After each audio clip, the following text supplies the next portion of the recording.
I'm well. I'm well. Good to hear from you. We're live now. I thought Um, I'd let you know. oh, terrific. Same here. Great to hear from you. I always enjoy talking to you. So do I. Anything new in Israel? How are things in Haifa? Things are good. Went to the beach yesterday and took a dunk, and it was really refreshing. I was really happy. The water was clear and not, really no waves. It was kind of placid and really fun. I feel rejuvenated. I feel refreshed. It's always good. It's an opportunity also if you're a religious person. I'm like semi-religious. It's like you can in the ocean, you can do what's called mikvah. You can dunk yourself like a baptism, but it's a Jewish cleansing ritual. John Uh-huh. knows about it.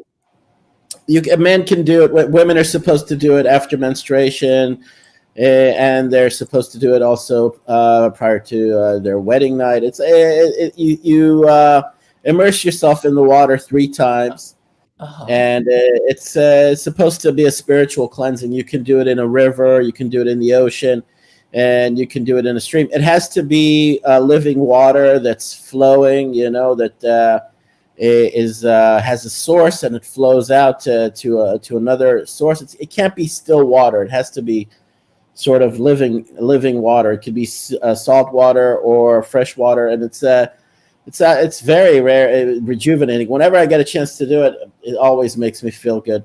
So Mm. yeah, I'm feeling well. I'm in a good mood. I was going to respond to that Yosef Mizrahi video that you posted. Yes. Yeah, earlier. Yeah, well, it's like I wanted to make some comments about rabbis now in the diaspora.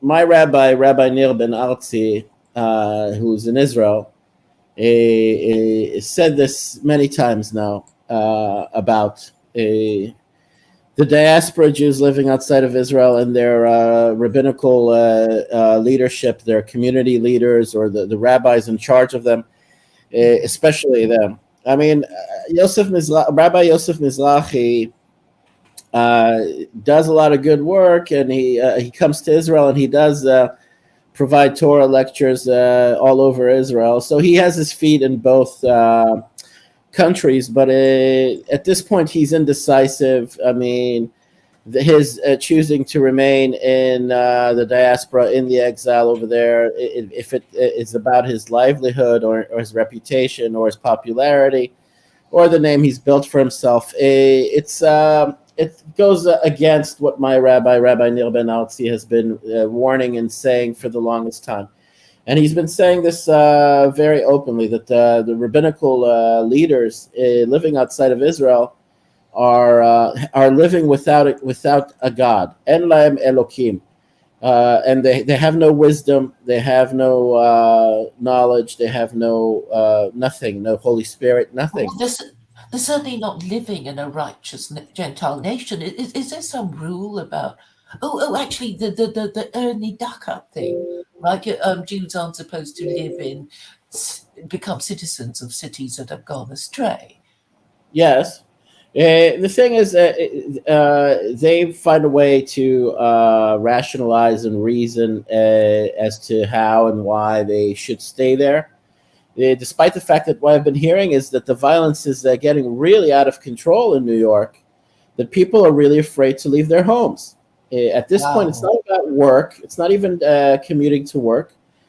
There's a level of a chilling effect. There's a level of fear, and there's a level of trepidation about even leaving your home. There's violence that is blatant and out of getting out of control. This is what I've been hearing from my mom, and she has friends there in Queens, and she's reading the news reports, and she's hearing it from people that she knows there, that it's getting really out of hand. Your And mother is in Israel or in Yeah, yeah, America? she's here. She's in Haifa. They all moved. My immediate family moved back. My brothers moved back. Thank God.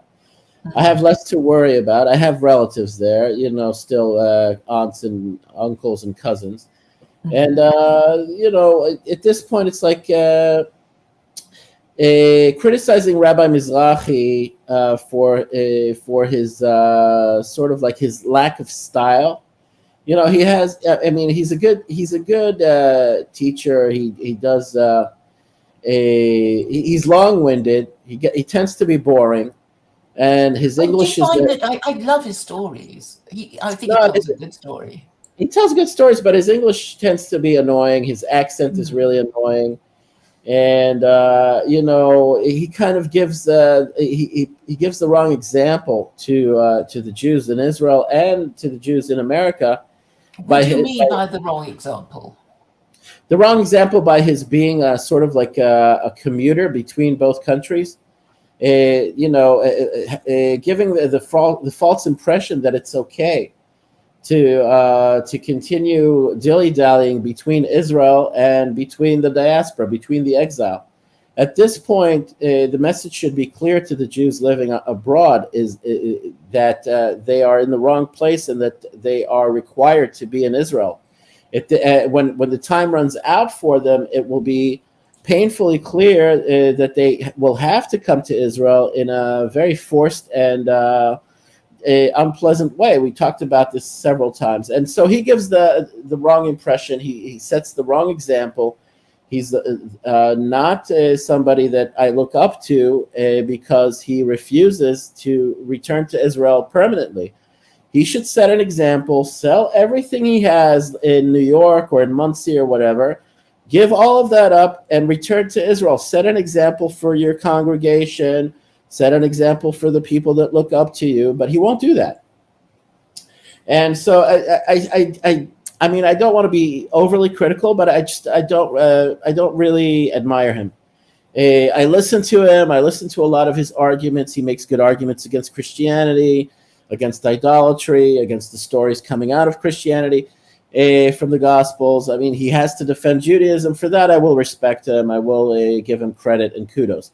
You had one of my favorite people as far as intellectuals and authors and writers that I respect and admire deeply, even though he's not Jewish. He was born Catholic, and that's Joseph Atwell. Mhm. And the fact that Rabbi Mizrahi went on his rant against Joseph and Mary, not really, employing the Caesar's Messiah thesis, for me is laughable. Okay, he's going off of old-fashioned Jewish responses to Christianity, whereby the illusion is maintained that that those characters were real, those things really happened, or it's giving a tacit nod to some credibility of those events actually taking place, when we know as a certainty that those were concocted stories on the part of the Roman fascist state as Mhm. a Have you response read the to book? Have you read the book Caesar's yourself? Messiah. Yes, I've read Uh-huh. many. I've read a lot of the chapters and a lot of the evidence. But almost every interview that Joseph Atwell gives, I listen to. I listen to his interview that you're interviewing. Your interview of him, I listened to. It was captivating. I listened to all of his interviews. In Mhm. short, I've read Caesar's Messiah online. The evidence he provides is watertight. It's rock solid. It's so convincing that it's undeniable. I mean, the evidence of the parallelism, the evidence of the typology, the evidence of the motive that the Romans had, together with the aristocratic Jews that served the empire, that were financial sort of functionaries or apparatchiks. Something's never changed. What's that expression? You know, something.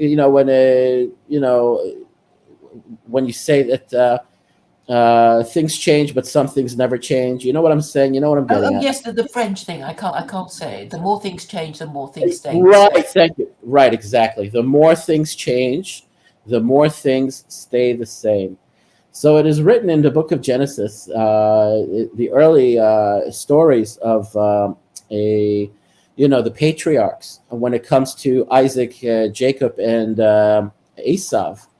That if the terms that Isaac gives to his sons is that if Jacob abides by the laws, God's laws, then Esau will be under his yoke. If Jacob, if the seed of Jacob is righteous, and if they fulfill God's laws, and if they stay on the straight and narrow, then the seed of Esau will serve the seed of Jacob, and Esau will be under the yoke of Jacob. But the opposite applies. If Jacob goes astray, if the seed of Jacob goes astray, if they become rebellious, if they choose to do what they want instead of choosing to do what God wills of them, then they will fall. Then they will fall under the yoke of Esau. Right. So it's basically it seems to me that this is the purpose of making Jews God's chosen people. I mean, it's kind of like there for each group to Right. police each other. And which verse is this? It's in Genesis. I'll find it for you. But the point I'm making is that what happened in the first century, when the Second Temple was destroyed by the Romans, was that a certain dynamic was set into motion, whereby the Jews ended up having to serve the Roman Empire. They ended up having to be second-class citizens, and the persecution of the Jews began in earnest during the time of the Greek Alexandrian Hellenistic period in Alexandria. Those were the first states, like the persecutions that were very well documented.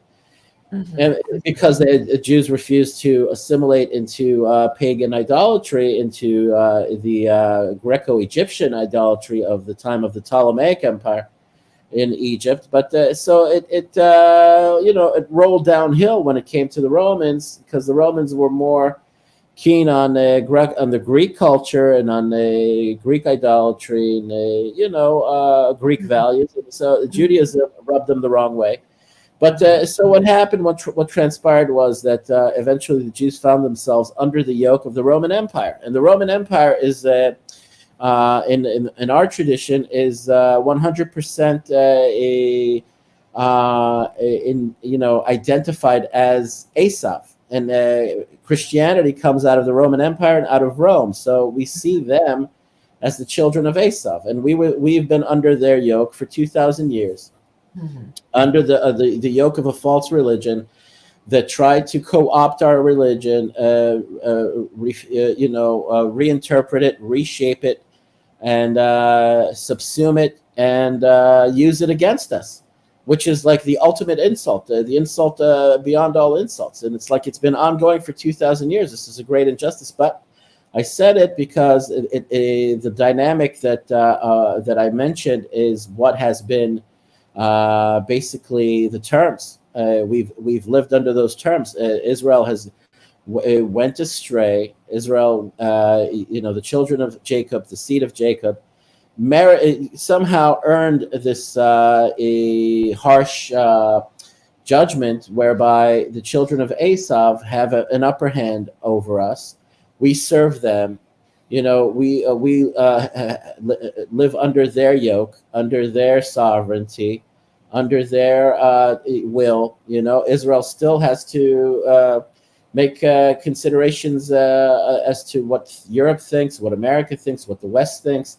Always kowtowing, always being intimidated, always second guessing themselves, because we live under their yoke still, their value systems and their influence, and they're having manipulated and mangled our faith, and making that the most popular religion in the world, second to Islam, or I don't know if it's a dead heat right now. But the point I'm making is, I'll find you those verses. It's in Genesis. But the point I'm making is that it's all changing now. This is why we've reached what's called the end of days.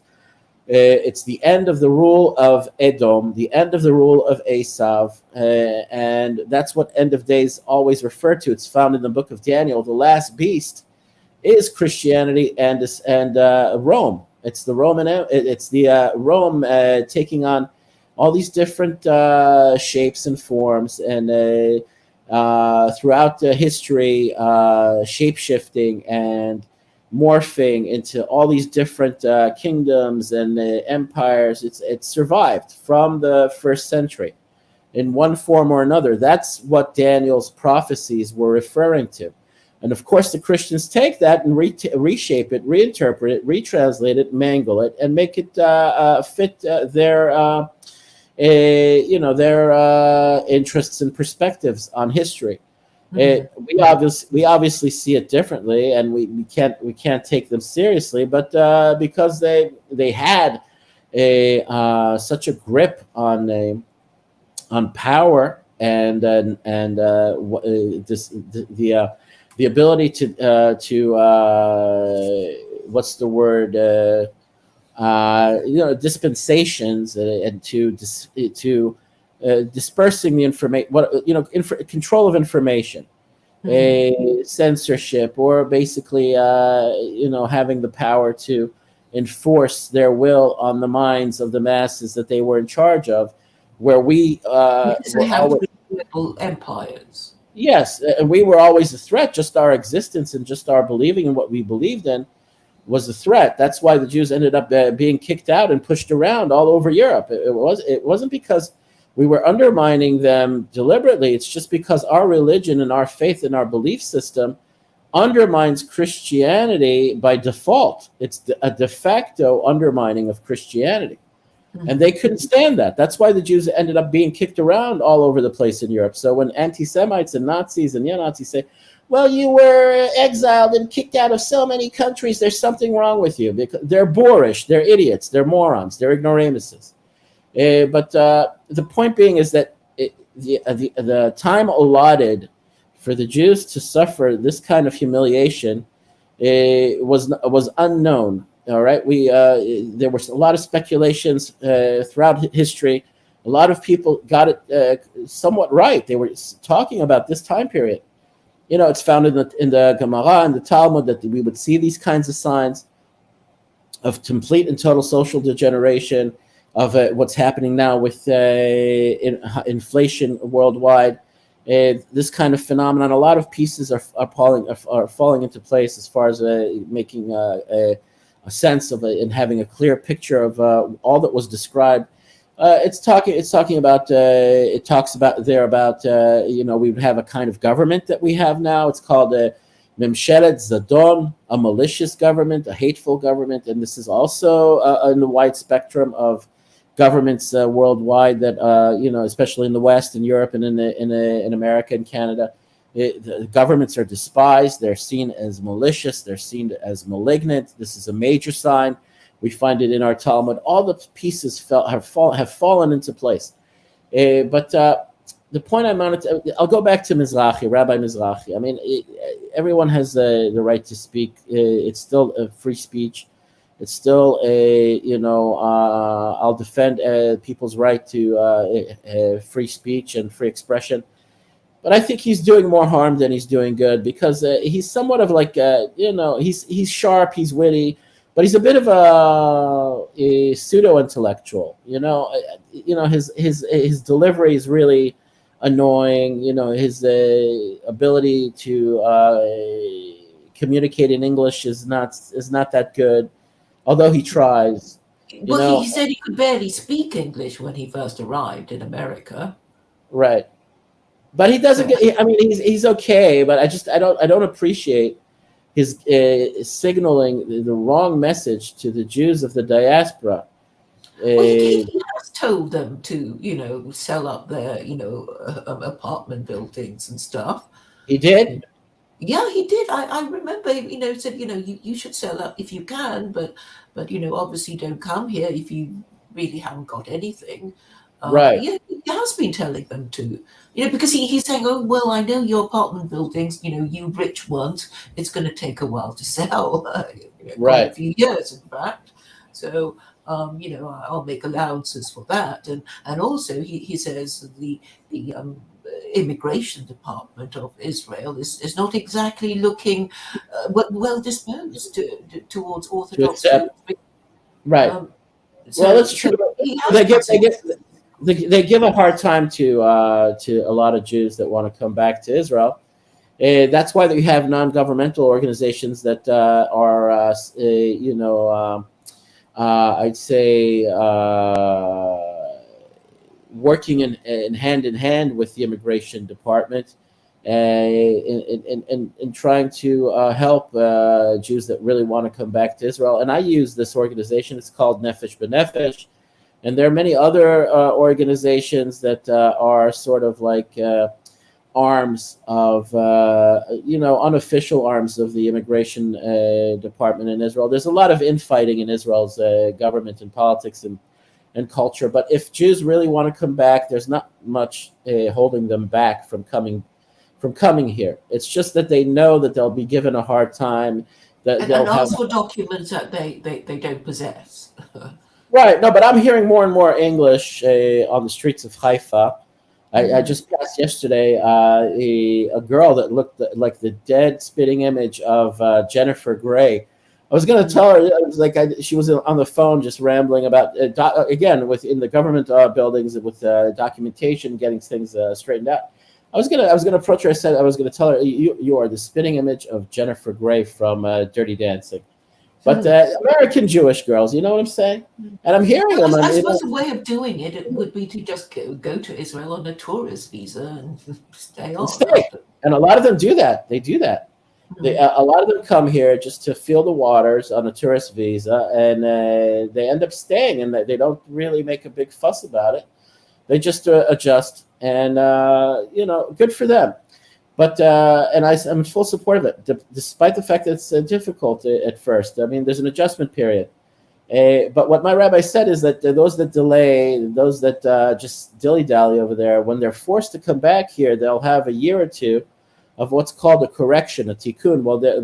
They'll have to pay their dues for refusing to budge, for being stubborn, and for delaying their return here. So, and he said, but compared to the immigrants that came in the 40s and 50s, like my parents from Iraq and from India that had to live in tent cities and refugee camps and ended up living in shacks, and they had a really hard go at it at first. He said, you are no better than them. A lot of you will end up having to experience those same types of experiences, but be sort of like encouraged by the fact that Israel is more welcoming as far as having, better standards of being able to absorb you, as far as you'll end up living in temporarily in hotel rooms and in bed and breakfasts, sort of cottages, whatever's available. You'll live with your relatives and homes, but a good portion of those that delayed and just were stubborn will have to live in refugee camps of tents and shacks and caravans, like mobile homes. But that as part of their correction, I didn't have it. Every Jew that has lived abroad for too long comes back to Israel and experiences difficulties, because we have a saying, Eretz Yisrael niknet be'yisurim. And Rabbi Mizrahi would agree with me when this is a staple, a sort of like belief and saying in the Jewish faith. Eretz Yisrael niknet be'yisurim. The land of Israel is bought with suffering, with difficulties. So those that have been with abroad, the tears and blood of Jews. Yeah. But your personal suffering. I mean, you come here, you're not going to have an easy go at it, and that's what they know. The Jews abroad know that, Which is why they won't come. Yeah, but they have to endure this if they have to pay their dues. I knew this. I mean, I came here to do army service, and I had a hard time because my mentality is different. I'm 100%, enculturated into American culture more than Israeli culture, and I had a hard time at it. And I still do to a certain, but less now. I'm more balanced. I have, just like Rabbi Mizrahi managed to improve his English and his English in American mentality, and so he's like he's able to swim in both seas. So I can Yes, I say think I'm. he might be worried about his children who will find the adjustment difficult because I think he said, oh, compared to Israeli children, American children are a bit, soft and stupid, that kind of. Right, right. It's true.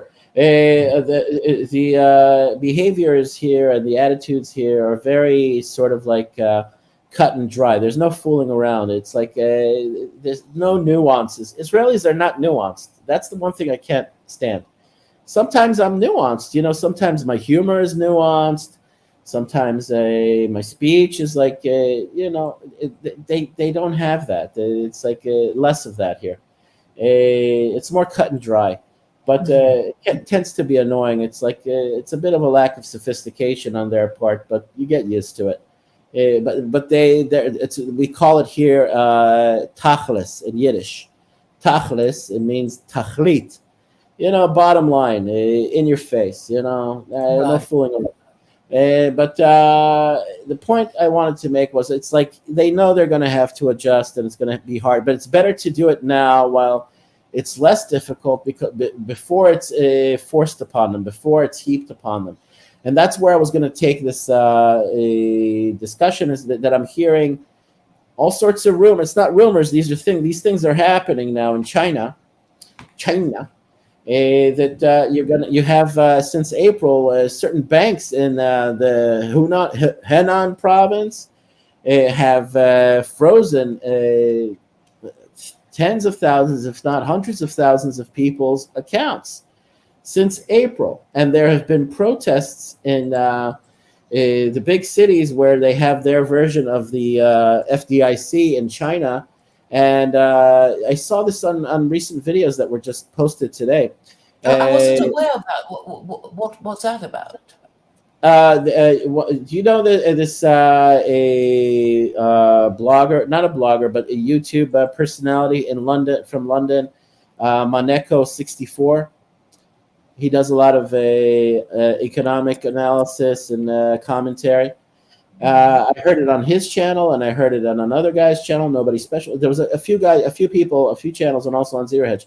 Basically, since April, there have been 4 or 5 banks in China that have frozen the accounts of their customers. What do you call that when? What do you call that when? Not investors. What do you call that when? Depositors. Okay. All right.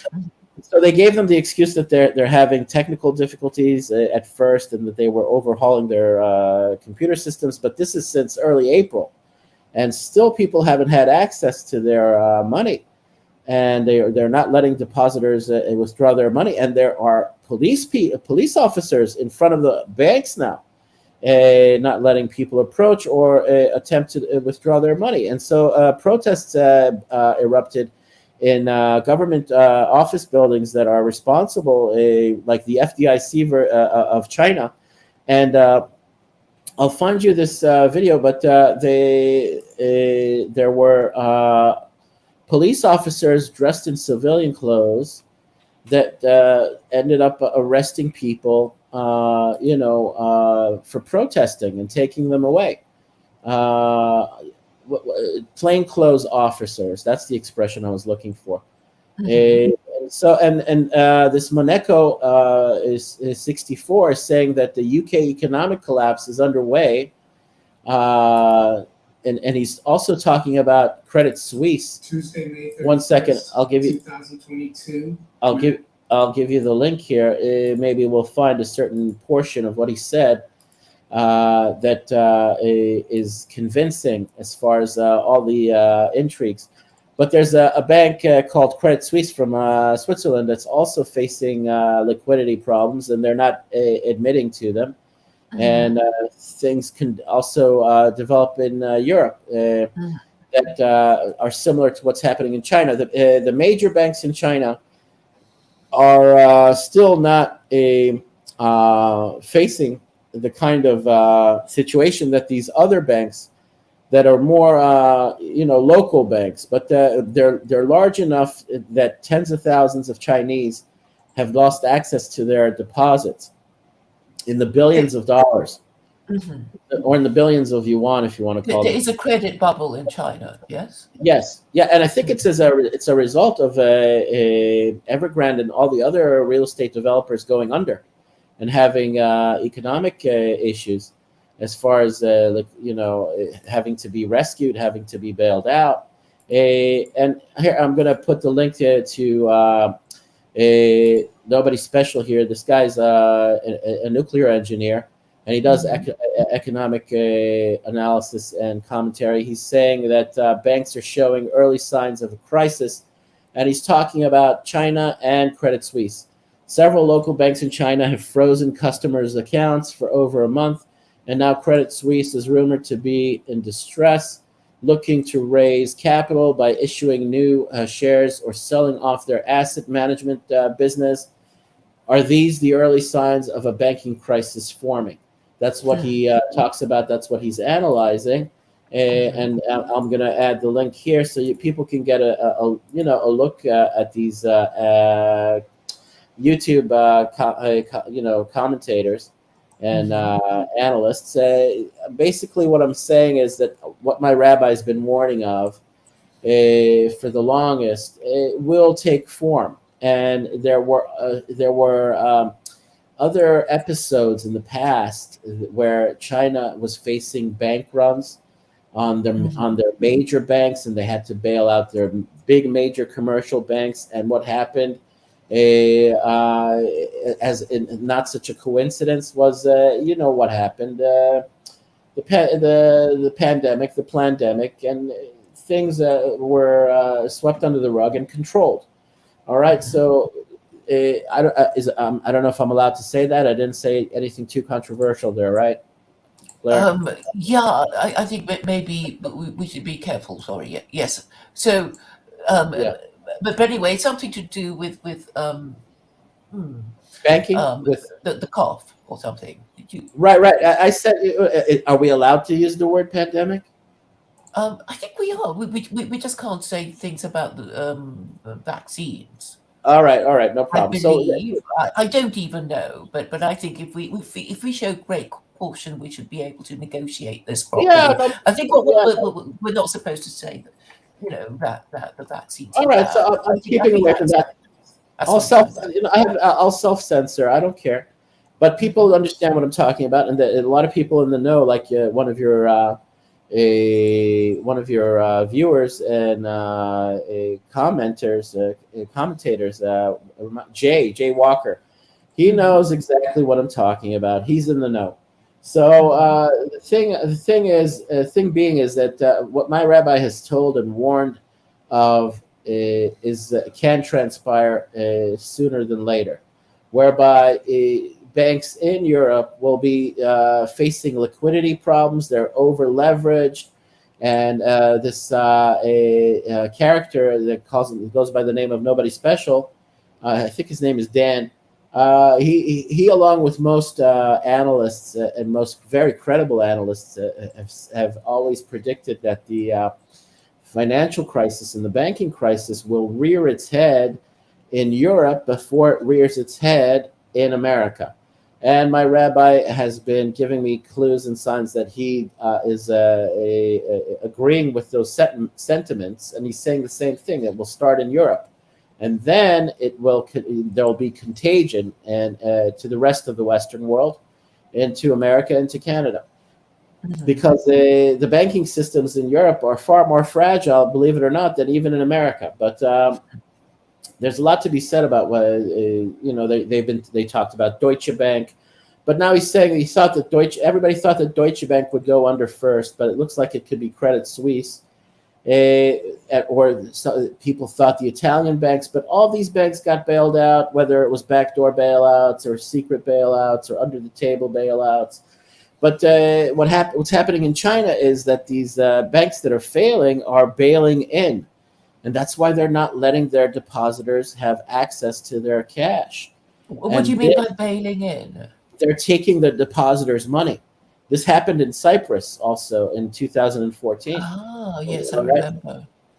So this same phenomenon is beginning again, and if it spreads to the major Chinese banks, then you'll have more protests. But everything is intertwined, everything is interdependent, and things can eventually arrive in Europe to Europe, and it looks like that they're the big first signs of problems developing again in Europe with the banking system.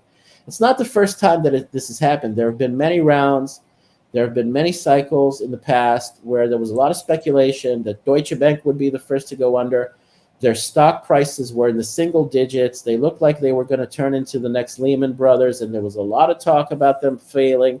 But the German government bailed them out, and the Bundesbank bailed them out, and Germany made sure that they wouldn't be the impetus or the spark for a financial crisis, a global financial crisis that would begin with one of their banks, their most prominent and most well-known bank, their strongest bank. Then you got Commerzbank over there as well. They're also having issues, but they had moments where they looked like they were just about to go under. All right, and they were saved. They were bailed out. But at this point, I'm going off of what my rabbi said for the longest time, for years upon years. He said that when the time arrives, and when time runs out, and the Jews of the diaspora have refused and have not taken advantage of their window of opportunity to return with some of their dignity intact, with their money, with their possessions, with some of their honor intact, despite the fact that there are all these disadvantages or disincentives to wanting to coming back to Israel, to living in Israel. A lot of it intimidates them. They hear from people that have tried and come back to Europe or America. It's a personal challenge. If they did not take advantage of the time, of the window of opportunity, they will be forced to come back. And what my rabbi said is that they will go to their banks. And this is why I take this dead serious, because my rabbi's word is written in stone. And he's repeated it often enough, it's imprinted on my mind. He said, when Jews in France and in the UK are trapped there, and the the credit freezes begin, and the banking crisis began, and what you see developing in those Chinese banks arrives in Europe, they'll go to their bank and they will ask to withdraw their money, and they will be laughed at. They will say, "What money are you talking about? What bank accounts are you referring to?" They'll be sort of mocked and laughed off, and they will be left helpless. What is this? What is this, David saying? A secular courtism asks Sam if he knows whether the Chinese and Russians are in talks with the Saudis to trade oil for yuan and rubles. Yes, of course they are. They've been in talks with them for the longest. It's been ongoing, and I don't know where it stands now. It's always, there's always these threats. There's always this kind of rumor spreading that the Saudis have also approached the Americans and told them, "Look, we're about done with the dollar. We're fed up with you, and we're fed up with your deficits and your out of control spending, and your national. You're making a mockery of the currency, and we're tacked to your currency and to your debt." And the whole entire petrodollar recycling system is the Saudis are a critical part of that whole entire structure. So if that leg gets kicked out from under the table, then you're going to have you'll have major issues. I mean, so I don't know where that stands as far as a final decision on that, but I know it's been ongoing, where the Chinese and the Russians have been having talks with the Saudis. It's been documented. I don't know if any decision has been made and any timeline has been agreed on, but the Russians are taking the dollar on openly and directly. by demanding payment in rubles for gas and for oil.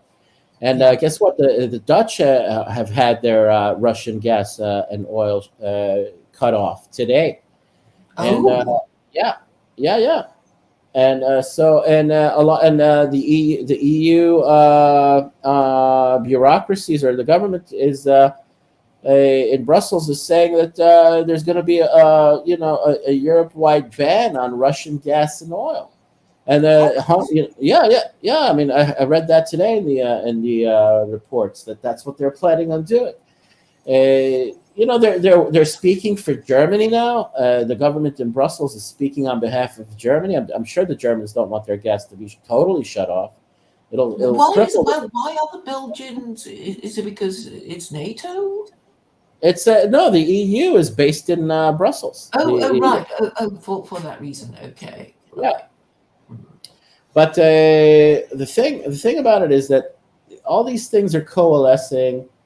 It's a slow-moving process. It's like a snail crawling, but there's always forward-moving progress. As far, I mean, it's harsh. It's to call it progress, but you know where I'm coming from. There's a forward motion into this debacle that's like a slow-moving train wreck. And if you want to progress towards buffers. Yes. Yeah, it's the wrong kind of a word to use because there's a positive sort of a connotation to the word progress, but it's a forward-moving action, I meant to say. Yeah, yes, so I suppose you can progress towards the edge of the cliff. Basically, yeah, it's kind of funny to use words in that way, but the thing is that it's no longer a matter of speculation. The word, the warnings that my rabbi has been giving for many years now, and I've been following him for many years, since 2008, around that time, and all his video lectures online or his written comments as far as updating us about how things are developing. The things that stayed with me, that left an impression on my mind, was the money. What would happen, because that's the ultimate persuader, or that's the ultimate sort of motivator, so the Jews living in the diaspora and the exile outside of Israel are motivated by their desire to want to earn a living and have comfortable lives and earn money, and that illusion is going to be swept under their feet. It's going to be like a rug that's going to get pulled under their feet, and God is merciful. These warnings have been given for years upon years, and people haven't taken them seriously. He said it's just the same as like the Jews of Europe before the Nazis actually implemented their plans. The Jews of Europe said nothing would happen, and nothing like that can ever happen, and they didn't feel the need to flee or to find refuge somewhere outside of Germany or Europe or wherever they were in Eastern Europe. They didn't feel the threat, even though it was looming over their heads. They didn't. They just were in denial, and they were because they didn't want to move, which is understandable in a way. I guess we believe what we want to believe. Right. I mean, because it's like, well, it's either stay here or be some refugee somewhere, Right, but if nobody wants us anyway. But exactly. But some did bite the bullet, and they left before they actually literally had to bite the bullet. They figuratively bit the bullet, and abandoned their lives in Europe, in Eastern Europe, and in Germany, or in Hungary, or in the Czech Republic, or wherever they were in the Balkans. Some left, some picked up and left. Some man, Rabbi Tovia Singer's yeshiva that he went to in New York, in Midtown, is called the Mir Yeshiva. So that yeshiva had its main headquarters in Lithuania, I believe, in Vilna. And by the skin of their teeth, they left in time. All right, they understood the warnings. They were Kabbalists, they were mystics, and they were fully convinced that a slaughter was about to begin in Europe, that there would be major bloodshed. They tried to warn all the Jewish communities in Europe, but they decided to pick up and leave. They figuratively bit the bullet. They abandoned their lives that they were centuries old. Lives in habitation in Eastern Europe, and they went on the Trans-Siberian Express from Russia, from Moscow, I believe, to all the way to Shanghai. All right, so and they Oh, found yes, I've been to the museum in Shanghai about right, how the Chinese helped the Jews. right, exactly. So that's what happened, and they saved themselves from the Holocaust. All right, they were courageous enough, they were wise enough, they were alert enough, they were sensitive enough. It wasn't paranoia. They just realized the time was up. They needed to pick up and leave. So we're facing that same scenario now, and the majority of the Jews living in the exile are living in denial. They're living in a state of cognitive dissonance. They're living in a state of normalcy bias, and this has always been a question for Jews throughout the modern history as to what happened to the Jews of Europe prior to the Holocaust? What happened to make them sort of like asleep? Inertia? Yeah, they were just like unprepared, unaware, disbelieving, and then it just caught them by surprise, and it fell upon them in such a way that it really shocked them. That it's like they came out of left field for them. They couldn't believe it. They put too much. Mind you, to be fair to Jews, I mean, people talk about all these revolutions, but they never expect it, do they? Right, right. This is Gentiles too. The Russian Revolution, the French Revolution. I'm sure they were and weren't expecting it at the same time. Exactly, I agree. It's like overnight events that are very traumatizing, but the fact being that we are in the information age, and information travels fast, and from there's no denying that from word of mouth and people talking, that a lot of these Jews living abroad are very well aware of certain positions that have been taken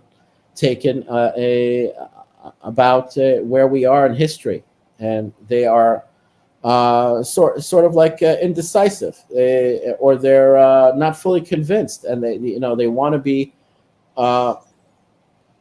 fully convinced, and they want to be confident about, they want more proof, despite Yes, the yes, fact. I get it. I suppose selling up and going somewhere you don't particularly want to go is going to be a wrench. Have you ever asked your rabbi about Ernie Duckert? It's And who something that I suppose I'm quite interested in these days. who is who? Ernie Duckert, IRNIDACHAT.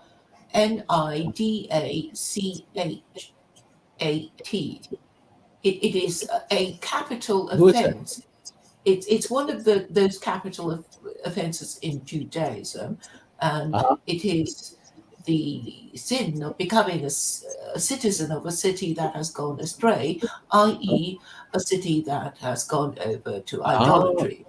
It's one of the oh, okay. Yeah, I'm sure that he would be totally again, in agreement with that restriction, and against Jews living in places like Sodom and Gomorrah, like cities that have gone completely rabid, and gone into a state of degeneracy.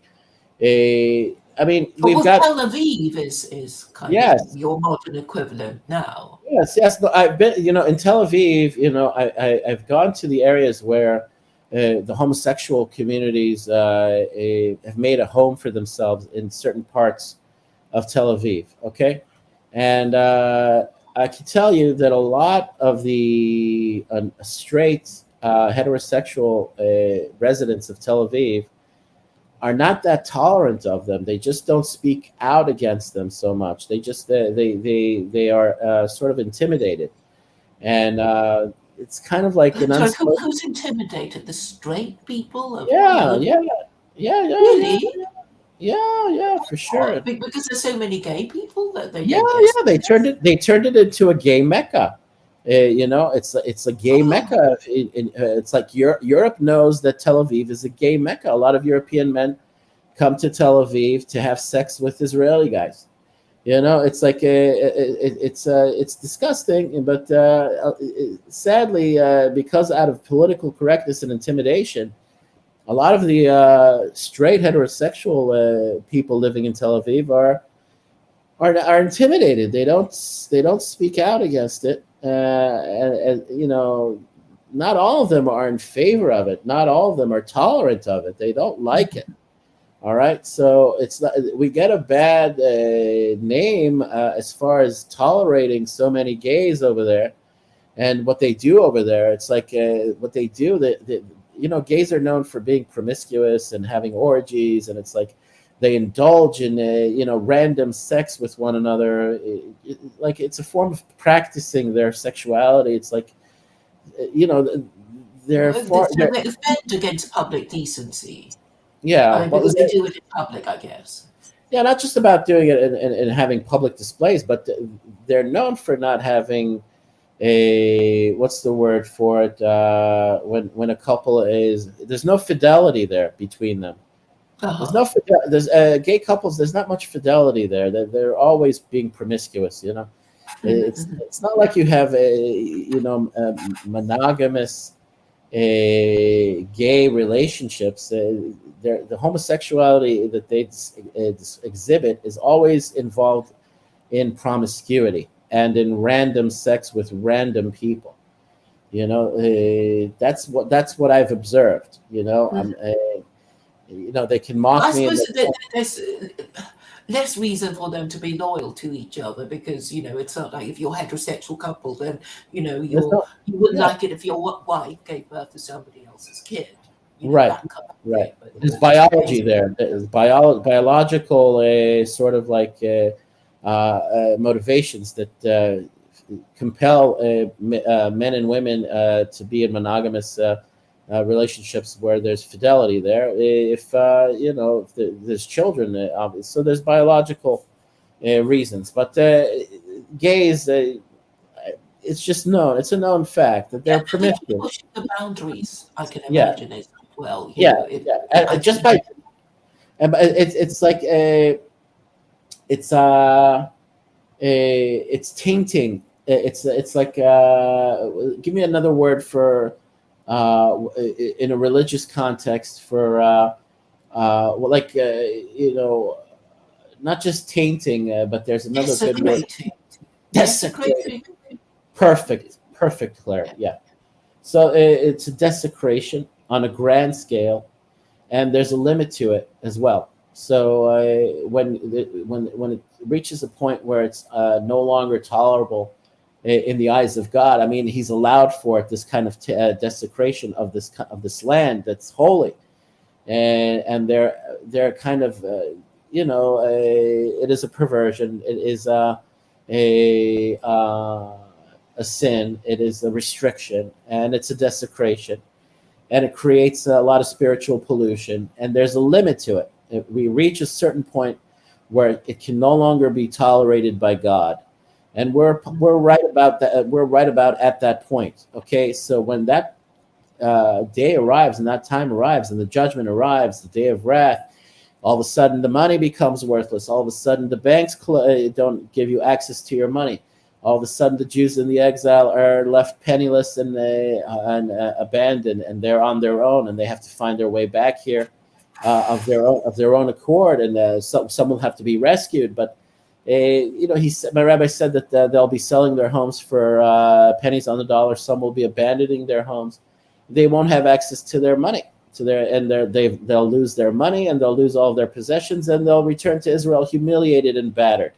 and and accused held, and blamed and held to account. The Jews will be blamed for a lot of it, for this global financial crisis. The Jews will always be, scapegoated and used as the punching bag, or they're just people waiting. Yeah, they're just people waiting to blame the Jews for all of it. And because there are too many figureheads, and there are too many bad ones that sort of like stick out like sore thumbs and make a really bad example of, especially of this Noah Harari guy, Yuval Noah Harari. He's all over the alternative media. The garbage that he spews, the shit that comes out of his mouth, with his stupid Israeli accent, this gay looking what you call it, like Ren and Stimpy, like Ren. He looks like some kind of science fiction cartoon character. And the things that come out of his mouth, he was speaking to what's her face, Christine Lagarde, at the World Economic Forum, and the things he was talking about, saying, that there will be no need for humans. Everything will become like an AI-based economy. And he's just like outwardly, shamelessly spewing this garbage, which is genocidal, which basically is predicting the genocide of humanity. And it's like, and just he's like this skinny, gay, doofus nerd, douchebag.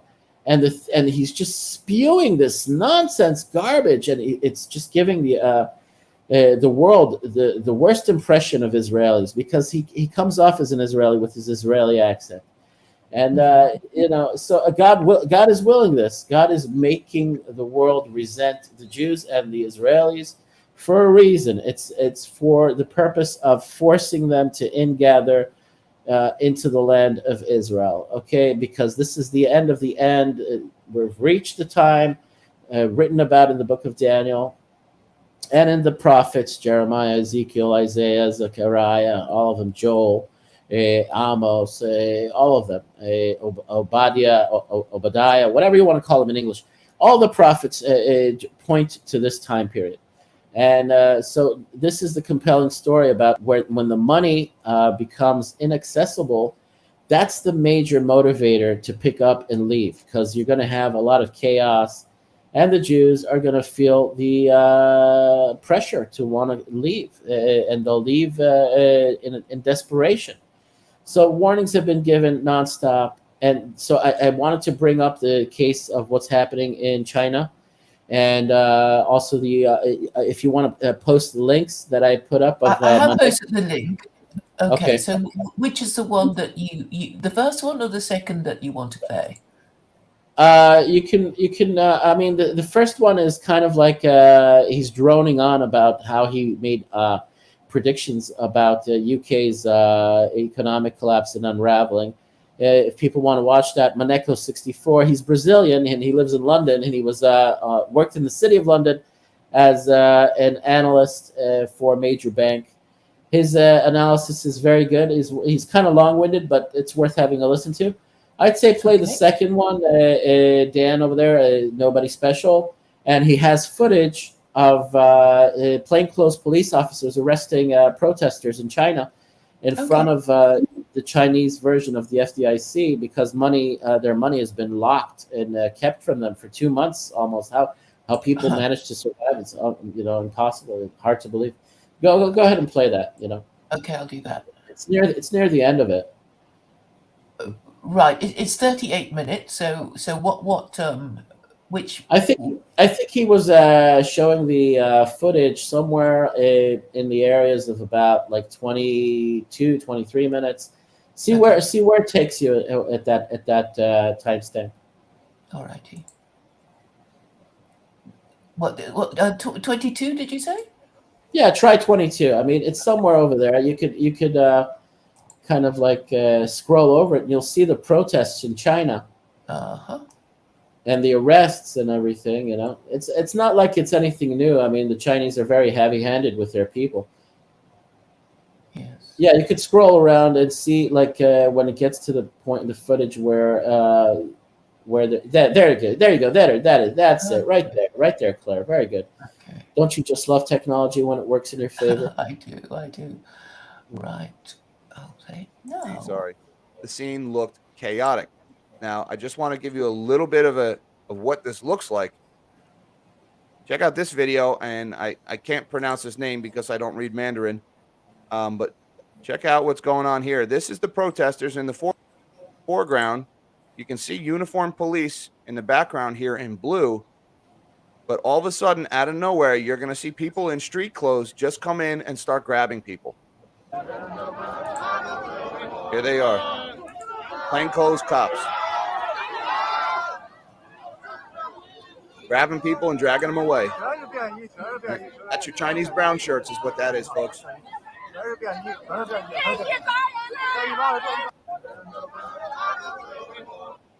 And there are some other angles showing this. Again, we've got plainclothes police officers. Well, they're military-aged males in street clothes, right? The reason why they take their uniforms off is so they can't be identified as police officers. And the masks, again, conveniently cover their identity, so it's hard to prove they're police officers. But here's another angle of this. Here they come, dragging people away.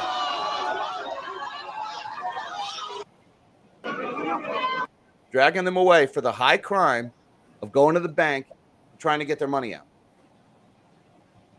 That's why. And they were told, our system is down for a month. And so they went to the government and they said, hey, this bank stole our money. Can you help me? And plainclothes police officers come beat them over the head and drag them away. And then make them sign phony pledges and then release them into the wasteland. Thunderdome, Chris. Watching, Chris? That's some Thunderdome stuff right there, brother. So you've got these 4 local banks, all right? These are small rural banks and all in Henan province. Whatever is going on is in Henan province. And I've been trying to find a common denominator in Henan province, some company that went bankrupt, some project that went belly up. I haven't been able to find out yet why it's all localized to this area, but I am digging. I will find it. And then I saw this one today. And again, NTD.com, our media doesn't cover this stuff because they need their movies released in China. At least that's my theory. Now they're saying ICBC, which is like the International Commerce Bank of China, I believe, or Industrial and Commercial Bank of China. Now, this is a big multinational bank in Beijing, all right? This is not some rural bank in Henan province.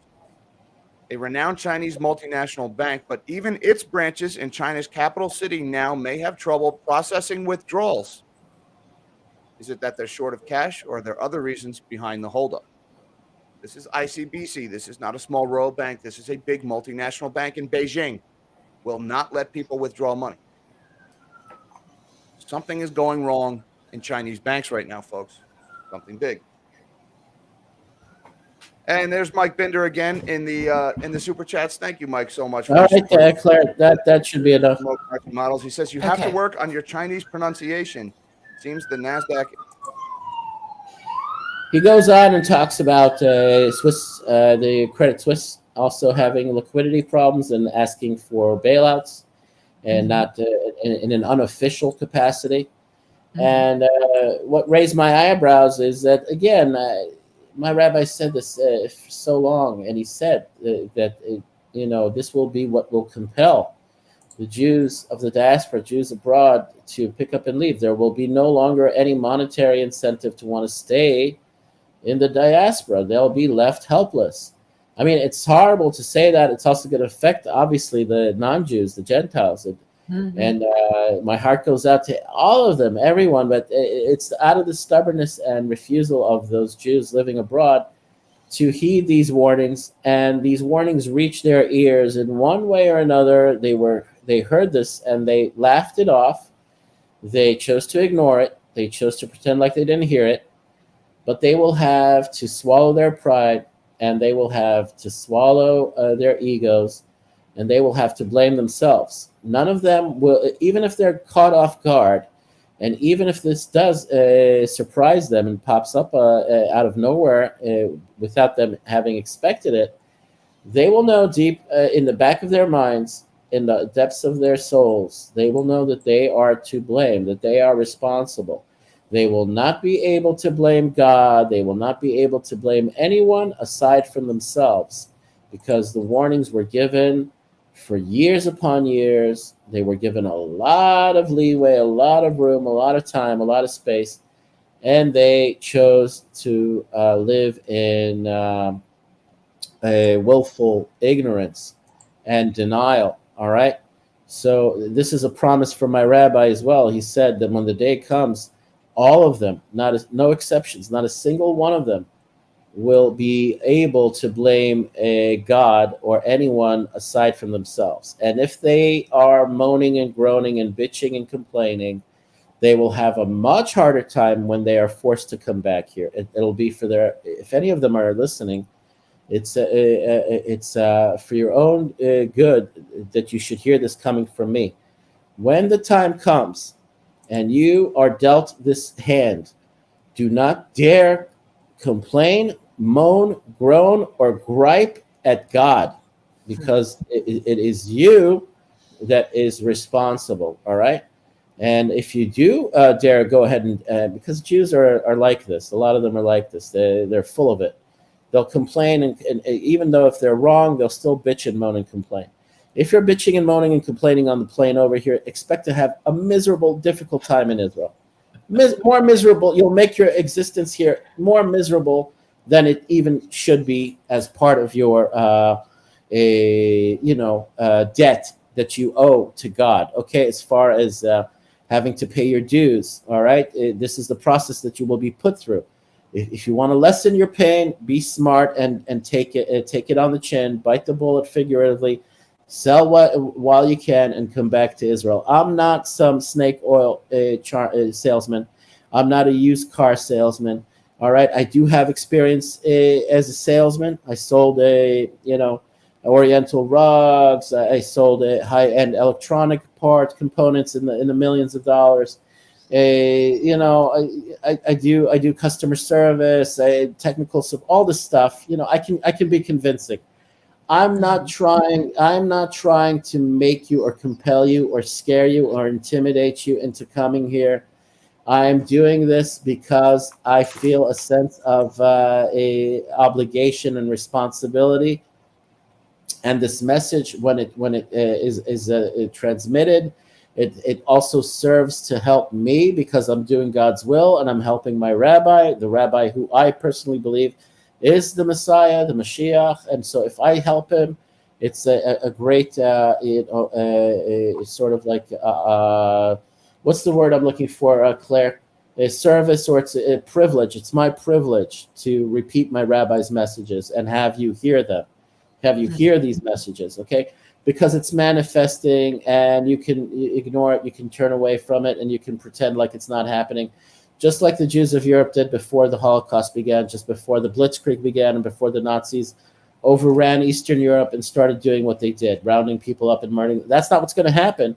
My rabbi said this very specifically, said God is not does not want to have a repeat of World War II and the Holocaust, and he's not going to allow millions of Jews to be put to the sword and put to death.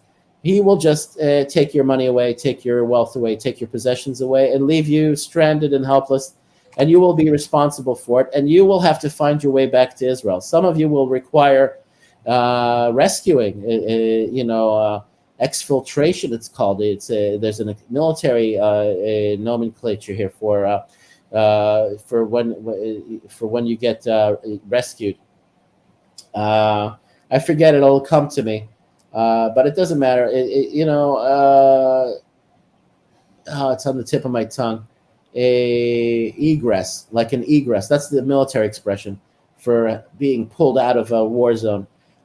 Anyways, isn't that called withdrawal? Withdrawal, but there's orderly retreat or disorderly retreat, or no, but something. it's like for when there are forces in action in the field and they're required to get pulled out. It's called an egress. In combat terminology. Anyway, what does ingress mean then? I've heard ingress. Egress is like when you get rescued, you get pulled out. And ingress, that's also a word, isn't it? I think that's when you get put in. That's when you get Yeah, that's when you go. Parachuted in. Right. It's ingress and egress. They're both opposite expressions. Mhm. But the point being is that my rabbi said that the people will also be leaving on foot in certain places because they'll get so bad and bad enough to the point where people will be abandoning their homes and their possessions, and they'll be on foot. Some will be looking to get on emergency flights or leaving on the next plane. They'll sell everything they have. And I'm getting verification for this from Maneko, the guy in London, Maneko64, if you listen to his video. And also other analysts, a lot of them are saying people will sell their homes for almost nothing. You've got the guy in California called Jeremiah Babe, and another guy, his friend in California, a big real estate guy. They're all talking about the real estate bubble, exploding again or imploding, whatever, and they're not gonna. They're giving people advice to stay away from buying new homes because you're going to get ripped off. The values of these homes will have, or even lose more than half their In value. America, did you say? Yeah. Mhm. Yeah, exactly. There's going to be another housing bubble crash, because there's so many factors that are affecting the housing market in America, and also the silent housing market crash already happened in China. They just managed to sweep it under the rug, silence it, make it go away, but it's still ongoing. It's not that anything has been sort of recovered or sort of like eased or healed. It's nothing of that sort has happened. That's why you're having these financial issues with the banking systems over there. It's all interconnected. So he was trying to find the source for why those banks are freezing the depositors' accounts. He couldn't find it, but it's happening in the bigger banks now in China. It'll reach Europe as well. And so I'm convinced of it. That's why I wanted to talk to you. That's why I wanted to bring these points up, these points of interest. And, just as another sort of wake-up call, that time will run out. And I only wish that enough people that are serious and firm in their beliefs and firm in their faith act. I'm getting. We wouldn't be in this pickle, would we? Because then, all believing Jews would know what to do in this given situation and that given situation, Right. and they would know to do or not to do. But I suspect that plenty of Jews, Christians, and Muslims who only claim to be Jews, Christians, and Muslims and don't really believe in God or the afterlife. Yes, I agree with you. But I don't want to, and I think I'm going to end this a discussion at this point. I think I got a lot off my chest. I got what I wanted to transmit off my chest. What I wanted to discuss. But I am being encouraged. I won't end it on a negative note. I am being very encouraged by what I'm hearing and seeing in Israel. In all parts of Israel, where I'm hearing more English on the streets, and I'm meeting a lot more Americans and Canadians that are recent arrivals. And, so English-speaking Jews will be comfortable, or yeah, be more comfortable than they imagine. yes, I'll be here to chit chat with them, and basically, once we have Messianic revelation, I won't be, a scornful son of a bitch that, won't hold his tongue. And, sometimes I shoot from the hip and I kind of like insult people, as a sort of like a jab. But sometimes they take it seriously, and I hurt them. And it's a bad. It's like my bad. It's like my sort of like a weakness or a lack of virtue. Is sometimes I'm too brash and too rough, and I say things that I shouldn't say, and I shoot from the hip, and I shoot my mouth off. But I once we have Messianic revelation, that won't be happening. So that they can rest easy. I'm not going to mock them. I'm not going to rub it in. I'm not going to tell them, "Oh, you had it coming, you're stupid." And I can just imagine you doing it though. yeah, I mean, I visualize it. It's like, you dumb schmucks. You were warned, years upon years. You were warned, and look at you now. But I know that that's not going to happen once we have messianic revelation. It's not that I'm going to hold my tongue. It's that I believe that I won't have this evil inclination, this desire to kind of spout and insult and be abrasive and rough. It's just not going to be in me anymore. So I'll be nice to them. That's what I foresee happening. And so that's where I'm going to end it. I'm just saying, look out below, because how much longer are you going to pretend nothing's happening? My rabbi said it's just they're behaving like the Jews did before the Holocaust and before the Nazis, saying nothing will happen, and he brought up the exact model and example of that's how they behaved, and they were caught off guard, and they ended up, a lot of them, genocided. And it's horrific to bring that up, but it's similar. It's just that now the Creator is not looking to take millions of souls in such horrific ways as being gassed and burned and shot and mass murdered. It's not going to happen. It's just that he's going to make them, he's going to impoverish them. They are going to be humiliated. They're going to be humbled, and they're going to be forced back here with their tails between their legs, and they'll have to swallow their pride, and they'll have to blame themselves. So rest assured and rest easy. I won't be at the airport with a big sign, accosting you and accusing you of being morons. All right? Rest easy. I'm not going to be there. All right, Claire? Yes. Thank you, Sam. All right. Sam. Bye. Have a good evening. Have a good night. You too. Bye. Bye-bye.